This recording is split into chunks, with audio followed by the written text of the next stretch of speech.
Dobrý den, představuji vám snoubence Jakuba Chovance a Lucii Slabochovou. Vážení snoubenci, vítám vás, vaše rodiče, svědky, nejbližší příbuzné a přátelé v obřadní síni našeho města.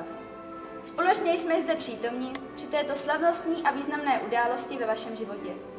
Dnes spojíte své životní osudy a budete trpělivě budovat svůj vlastní vztah, ve kterém tou největší hodnotou bude vaše vzájemná důvěra, pochopení, spolehlivost a věrnost.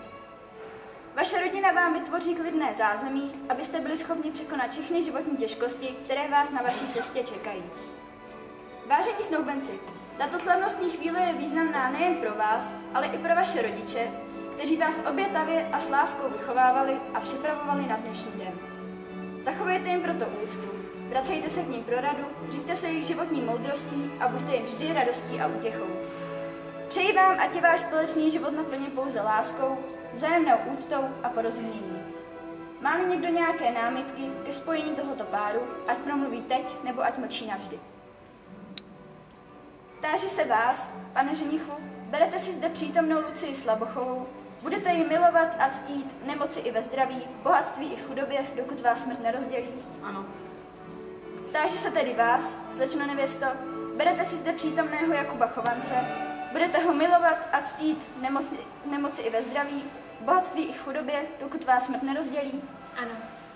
Z moci mi svěřené státem Česká republika vás prohlašuji za muže a ženu. Na ruka své lásky si vyměňte sňovní prsteny a můžete políbit nevěstu.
Vážení hosté, vítám vás na rodinné Ostravě